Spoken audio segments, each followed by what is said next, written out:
Hello guys and welcome back to my YouTube channel. If you are new, welcome. Please don't forget to subscribe, like and share. And if you're in the fam gang, what it do? Welcome. So I know I've lost y'all for like a month, and I think it's a month, I'm not sure. But a lot has been going on, and I'm not here to explain, I'm just here to share my own experience. And also just give you like an insight on how it is to bury okanye, how it is to plan for COVID-19 funeral and what actually takes place. And guys, I'm sorry if I'm dumbile, you'll soon know why and everything. So what had happened was end of June 29th, my dad got admitted in a hospital because he had complications of breathing. And okay, before that in May, he had water in his lungs, so he had to have a operation done to take out the water. So I mean, like, obviously if you're gonna have water in your lungs and everything, once that has been sorted, you're gonna have problems of breathing and whatnot. So on the 29th of June, he got admitted because he couldn't breathe, and at that time there were no ambulances because I think a person or two people had tested positive, so they shut down, and then for that 2 weeks.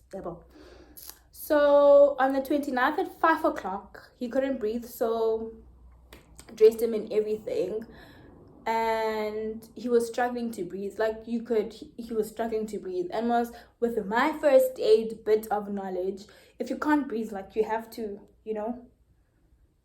elevate your arms. I think it opens up the airwaves. But anywho, he got sent to get to East London with my mom and my uncle, so they drove him there.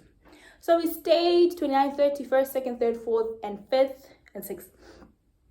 So, like, during the week, would call, whatever, check up on us, and he'd say he's getting better. So when he got there, they told him, his airwaves, airwaves name, but imipunga yake had swollen from the cold. So that's why it's an internal thing. So that's why he'd struggled to breathe. Okay, fine. And then they say they're going to put him on a 5-day treatment to try and ukudumba. Yabo. So on Sunday, my dad calls and is asking when he left. Before he left, the Monday before he left on a Tuesday to be in hospital. What happened was, there was this sheep akaya that was like old, and then he thought that since it's old, it must be like slaughtered, since it's old, like it can't even walk properly, whatnot. Only to find out that it had twins, which is rare in sheep. Yo, guys, no. So when he left, there was one sheep that gave birth. So he was asking how are they doing, whatever. So guys, on Sunday, he called and he was asking about imfuyo yakhe. And then he said to me that, puff to everyone, because he called each and every single person. So he said to me that, no man, I'm not getting any better. So which is Monday. So I'm on the thing, but okay.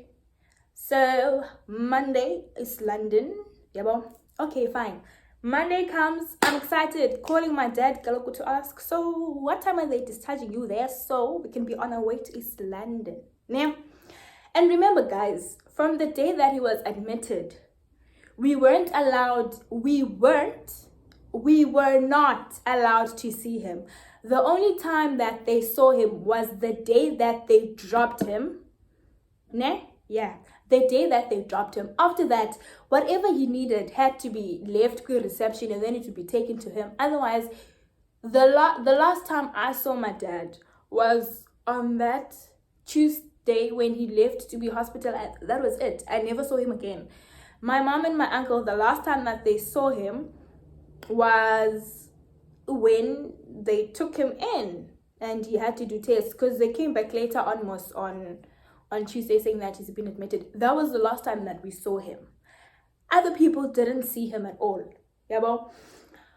So on Monday, I called my dad twice. He doesn't answer. Call him the third time, it goes straight to voicemail. Call him the fourth time, go straight to voicemail. So usually if he doesn't pick up his phone, I call a St. Dominic's, and then a St. Dominic's, I call receptionist. The receptionist will take it to where, like, transfer the call to the ward akuyo. Then that ward would go give him a phone or take the message. So when I called, this person on the other end asked, "What are you to Lotata? How old are you?" Now, I mean, I've been calling. No one has been asking me these questions, so something is wrong. So as what on the other end, but I have to talk to someone older. And when you turn 21, I mean, am I not old enough? So I just give off details as Kamalumam, and I call my mom, and I'm like, I don't know, but the St. Dominic, they're acting all weird and whatnot. Name, okay, and I tell him to call a St. Dominic's, or he's gonna receive a call from St. Dominic's. Name, okay, fine. You know, my guys, literally under 5 minutes, I get a text saying that you have to be strong because it's gone. Hey, I have to be strong because it's gone. And I called, like, I literally called my uncle because I didn't make sense. Debbie said then the first thing that he said was, "Utata sebenzise funeral parlor."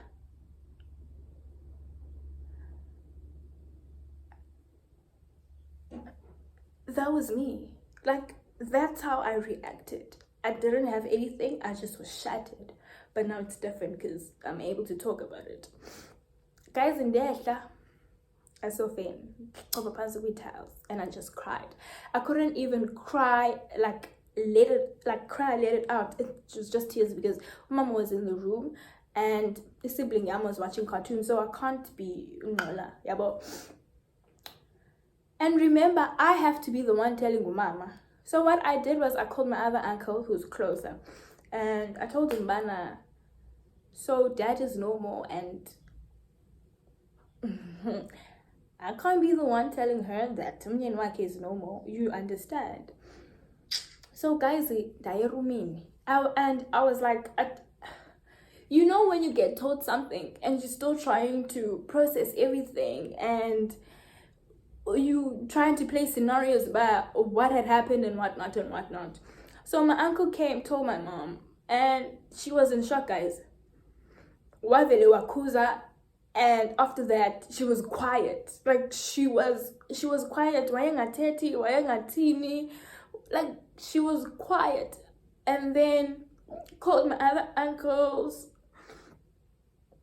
called his sister that stayed around and everything, and me being at home and knowing what stays where and what doesn't stay where. I'm busy at phone trying to call police. Yay, guys, it just was so much. And to be honest, I never had the time to sit down and cry out and mourn if I had to mourn, because I don't like, yay, money. Yo, my uncle called this other funeral parlor and started to go fetch the body, and then the funeral parlor called us that we have to go. There's papers that the family gets given and whatnot. We rushed to East London with my uncle. Guys, I don't want to lie, you're not that weak. You know, you wake up and you go. That was me. The only time, hey guys, the only time I had like a proper bath, it was on the day of the funeral. That was the only time I had a proper bath. Otherwise, you wake up, wash buso, that's it. Literally, that was my life. So we went to East London, got to East London, and we were told, but no, it had already left with driver. We were funeral parlor. Yeah, like everything happened so fast to the point where if it was said it's an amount, you wouldn't even question the what in amount. And family started coming in, and for me it was a thing of, why are you people here, you know? And he passed away on a Monday, so Tuesday, Wednesday, Thursday and Friday we're preparing for the funeral. Now, guys, losing a parent is, I can't even explain it. It's like a part of you has been taken and it's been destroyed, and now you have to find something to fill in that space and everything. I'm putting aside losing a parent. Let's put aside losing a parent. plan a funeral under COVID-19? No, it's not, guys. As much as COVID-19 and its regulations has tried and helped families in a way that if they lose someone, they're able to bury that person. Like, there's not much money that has to be there so that the funeral can take place, because other people don't have means to actually make a funeral. That's why in some families, this, like, it's waited for 2 weeks because they're still trying to collect money and everything. I understand that COVID-19 has been a blessing in disguise for other people, because there's only 50 people allowed, and in that 50 people, I feel like half of the people are already family. There's not much expenses, because in a black culture, usually when someone passes away, especially umuntu omdala, kuxhelwa inkomo, like those, almost how we are at those extreme things. And then the whole community would come, people would come with their babies, it would be packed, ne? I understand that COVID-19 has like brought everything down so that it's 50 people, you don't have to have so much expenses. But guys, no, it's not it. You have 2 hours, ne? And then that 2 hours starts immediately when Yhanisi comes to your home or to wherever. So now for my dad, before he passed on, he did like this other site where we all agreed that us as like our immediate family, we would get buried there. So, and then it was like, I still remember them getting confused as Bana, whoever dies first will be there, whoever, and it was a thing that I didn't understand. I mean, like, mom and dad, so if dad passes away now, he's gonna be buried first, and then let's say mom passes away 10 years time, and then let's say I pass away like 5, so it's gonna be dad, me, then mom. Like, it didn't make sense. So either way, guys, before he passed on, he had already like decided where he wants the family to be at home. So we knew that his funeral would be at home. So guys, the first struggle is we're a family and we're going through this. Obviously, we need support from other people, friends, whatever. Hardest part is knowing that on the day of the funeral, when you lift up your face sitting in the family side, and you expect that when I lift up my face, my friends will be there. When I lift up my face, people that I've come a long way will be there. When I lift up my face, people my father has played a role in their lives will be there. But that's not how it happens. It's really not how it happens. It's really not how it happens. And even today, because I know that my dad has played a big role in people's lives. Be it my life, be it my friend's life, people that he met until he died. He has played a role. And for those people to not even be there, it has to be like the worst experience ever. And guys, we were given 2 options. The first option is the church to continue, like the church service. Is it like a church service? Like that Sabukerk service to continue without his body being in the yard. And then at 10:30, the church will be over. So Amen would be said, and then his body would come in. So while people are eating, on the other side, they're burying him. And we disagreed because this person has worked so much in his entire life to be involved in church, to take part in church, and to also build a church, and being given an option that he will only, like, he would be put once the church says Amen.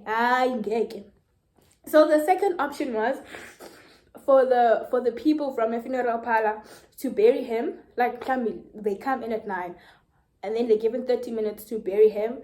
And then 9:30, the church service starts while his body was there. Now remember, my dad didn't pass away because of the COVID, but we still had to follow the COVID-19 regulations. We weren't allowed to see him. We weren't allowed to be near where he was going to be buried. So it was a thing of, it was like we're strangers. It was like he was buried there, we were here, we couldn't even be close, whatnot. And he had a church service, yeah. Wasn't allowed to pass by his church. No. You've worked so hard for your church, but you can't even pass by your church. You can't even have so many people like Bandu Bektawa and make it, you can't. And the worst part, guys, is that 50 people. I mean, almost throughout the week, family comes, brothers, sisters of this person comes, and then Friday, when we had to have a list about, okay, this person is coming, uzanamante mangapi. Oh, this person is coming, uzanamante mangapi. Family was already 30. So which meant we could only have outside people about 20. How are we going to do that? And it came to a point where, how are we going to do it? We're not going to say sukoza. The best part to do it is first come, first serve. We tell everyone funeral starts at 9. If you pitch at 10 and there's already 50 people, there's nothing we can do. Yeah, but guys, it's so hard. And for me, I haven't had a chance to sit down with myself and have a one-on-one and actually go through all of the emotions, because everything happened. Funeral started at 9. At 11, everyone scattered. The family was there. We were already cleaning the yard, cleaning ama empty and everything. And we were already on a thing about, imbiza global ifneki goduke, le imbiza global ifneki goduke, istove ifneka sibekwe.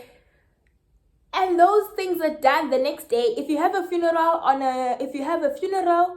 a Saturday, you start cleaning on a Sunday or on a Monday, trying to figure out but no, funeral started at 9. At 11, everything was back to normal. Insane. It is insane. You don't have time to check through your emotions. You don't have time to sit yourself and actually understand that, damn, lena into yenze kanyan. There's no time for that. Everything is and I mean, bearing a person who has lived life, who has educated people, who has learned something in life, who has played roles. And to be buried for 2 hours. You're not even buried for 2 hours. I mean, service is for 2 hours. You can't even have people that mattered to you the most, because you can only invite 50 people. Minus 30 people who are family. Guys, it's hard. Now take losing a parent and take COVID-19 regulations and mix that all together, and you move, because it's life. There's nothing you can do. You move. I'm not gonna lie, for me, this losing a parent experience. First, to begin off, my dad is not umtu okulayo. And for him to pass like that, there's a lot that I still have to accept as a me. There's a lot that I still have to learn to do without him. There's a lot that I still have to change, And I'm not gonna lie, each day is different. Each day is not the same as yesterday, even though each day is hard, but it's better than yesterday.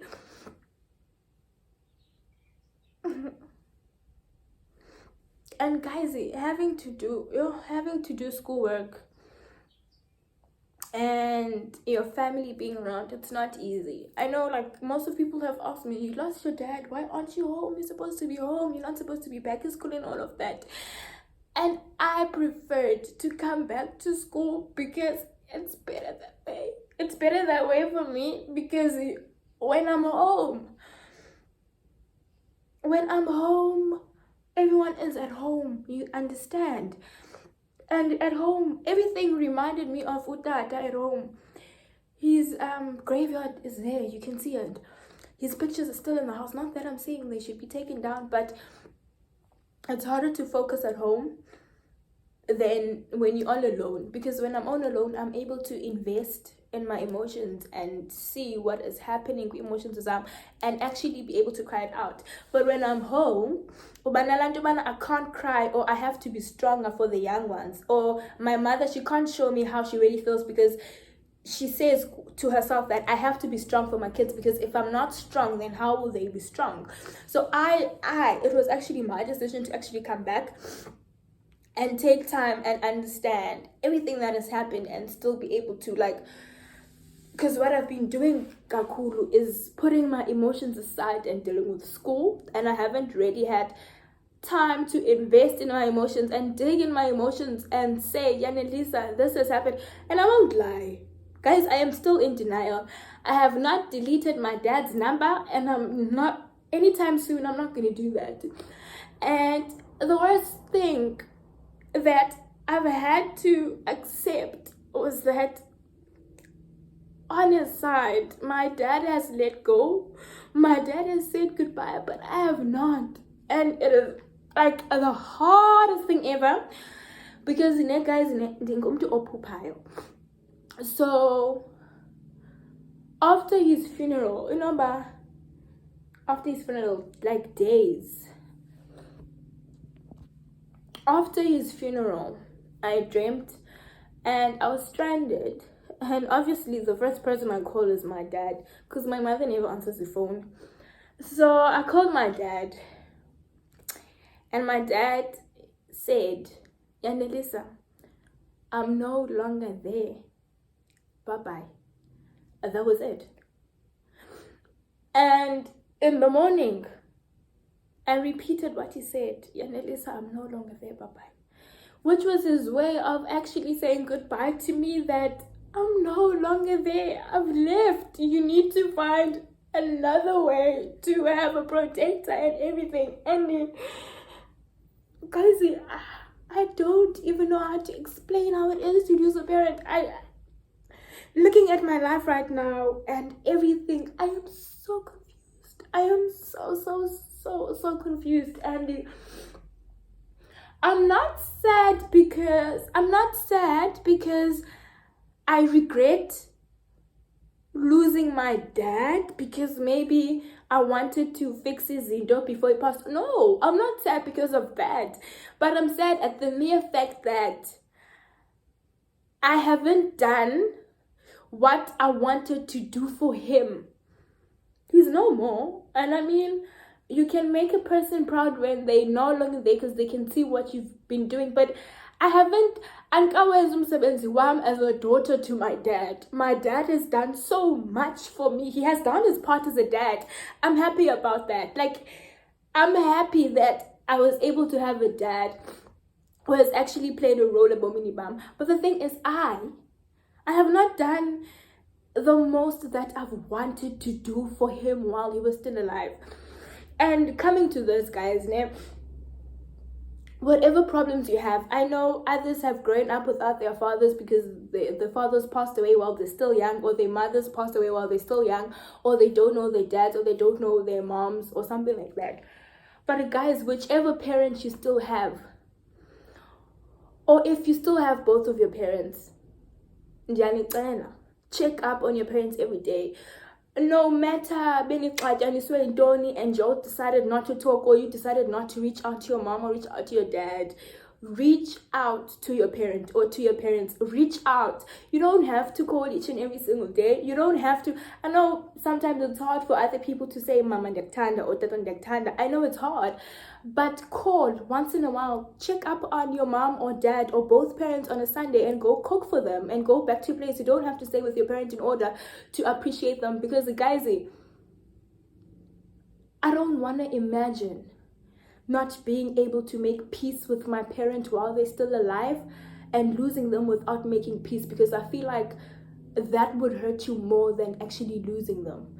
Losing them in Zima, because I mean, they're your parents, they've given birth to you, they've seen you struggle in everything, but now you're losing that person and you haven't made peace. I don't want y'all to go through that. I don't think anyone deserves to go through that, because it's not nice losing umzali, just uluza umzali. And I really want y'all to take time. Appreciate your parents. We all come from different backgrounds. Our parents have struggled in different ways just to make sure that they're able to put something on top of the table. Appreciate-ani abazali benu. Even if mama wako works in my kitchen and could at home can only bring jam, be thankful, because there are other kids who don't even have anything. So guys, the reason why I've been off, it was because of this. I'm still taking my time. As I've said, each day is better than yesterday. I'm still taking my time. I don't know what life will bring for me after this, and I'm going to be taking a bit of steps back on the YouTube channel. Not that I'm not leaving the YouTube channel, but I'm not going to post as I used to post. And I'm not going to say I'll be back once I'm healed. And guys, there are those wounds that never heal, but when you touch them, they're not sore. I don't know if I make sense, but that's what has been happening in my life for the past month. That's why I've been quiet, and to be able to talk about it, it means something to me. So guys, please do speak to your parents. Telephone yako and call your mom. Tell your mom that you appreciate her. Call your dad. Tell your dad you appreciate him. And I know there are some other kids who were taken care of the grandparents as well. Those are your parents, babes. You won't get any other parents than those ones.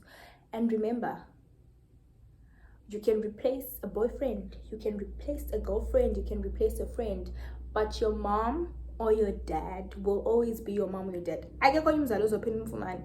So guys, please do the right thing. If you're not on talking terms with your parents, talk to them.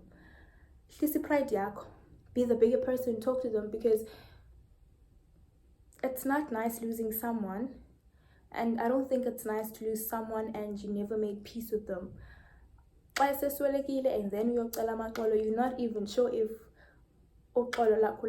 So while you still can, speak to your parents, see how they express their ways when you're asking for apology, and never take your parents for granted, guys.